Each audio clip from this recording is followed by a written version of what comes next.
What's going on, guys? The Comics Kid 2099 here. A long time ago, somebody on Reddit asked the question if you could do a threequel to the Nick Cage Ghost Rider movies, the 2007 Ghost Rider, and then I believe 2011's Ghost Rider Spirit of Vengeance. What would you do in a third movie? And my idea, I thought was pretty cool, would absolutely not get signed off on by anybody.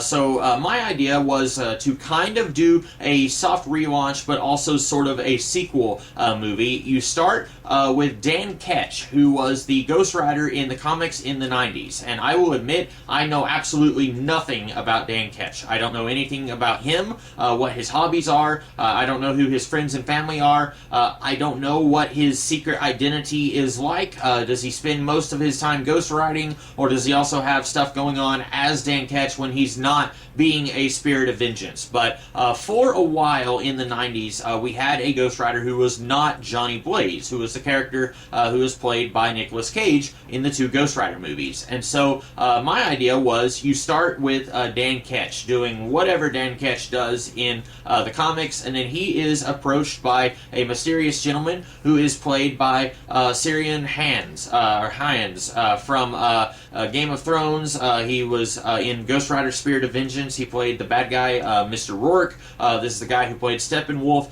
He comes up to Dan Ketch and says, "Hey, I need your help." And Dan Ketch says, "I don't know who you are. No, thank you." And then one of Dan Ketch's loved ones, either a girlfriend or a mom or a dad, somebody gets really sick or gets nearly fatally injured. And maybe this was Ciarán Hinds doing this, or maybe it was an accident. It had nothing to do with him. But then Dan Ketch's loved one is in a hospital at death's door, and then this mysterious gentleman comes back and says, "Hey, I can make them better, but I'm going to need your help in return." And Dan Ketch isn't sure if this guy is a snake oil salesman, if he's just talking out of his hat, or if he can actually do something. But he thinks, well, might as well say okay, and then if this guy can't do anything, no harm done.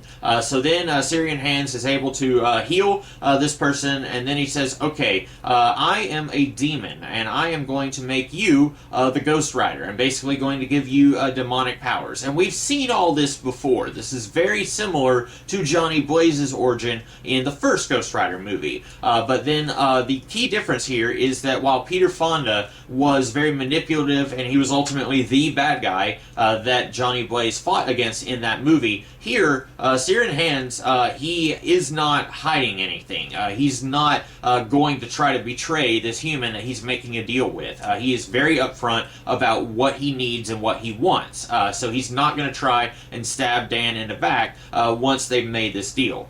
So he tells Dan, "I am going to give you demonic powers. I am a demon. I was formerly a demon lord, and then I was kicked out of my throne in hell. And I basically want you to kick that guy out of the throne so that I can get my seat of power back." And Dan Ketch isn't really sure how he's going to do that, but Ciarán Hinds says, "I can kind of give you some pointers." And so this guy, who was the bad guy in the second movie, he is now kind of going to be the Obi-Wan Kenobi to our new Ghost Rider. And I would have him say a line. He would say, "I have worn many faces. I have had many names over the centuries. Some have called me Mephistopheles. Some have called me Mr. Rourke.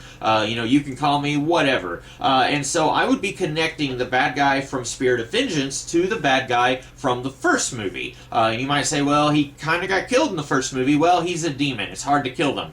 He came back in a new form, trying a different evil plan in the second one, and now he's back again, and he's doing something even more different. So he says, "Someone kicked me out of the big spot in hell. I need you to help me get my power back." And Dan Ketch isn't really sure if he can trust this guy, but a deal's a deal, and his loved one is better now, and he's thinking if he tries to back out of this now, maybe that will end badly for them.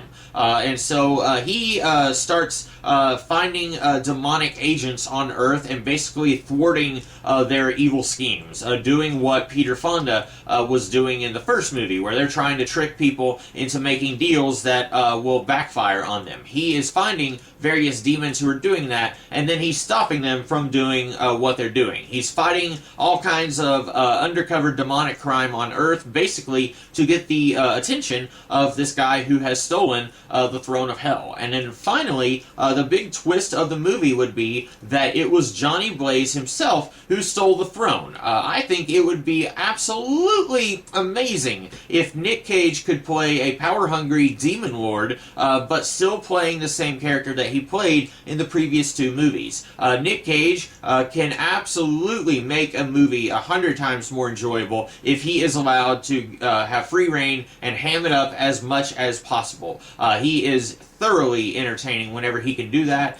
He can also play serious, but for something like this, when you have a flaming skull man on a motorcycle, I would love to see him just chew all of the scenery. And it would be really cool to see Ghost Rider versus Ghost Rider. You have Johnny Blaze, who has more experience with these powers, but maybe he's gotten complacent since he took over Hell, and he's not quite as good as he thought he might be. And then you've got Dan Ketch, who is not as experienced, but maybe he's able to do a few things because he has Mephistopheles whispering in his ear, like, hey, you can do this, or you can do that. And so it would be really fun to see Dan Ketch fighting the hero of the previous two movies. Would this be a cohesive trilogy? Absolutely not. But the first two movies really didn't fit together very well anyway. Spirit of Vengeance felt like a soft relaunch of the previous movie anyhow, so it would be okay to have another soft relaunch of the franchise. I have no idea how you would end this if eventually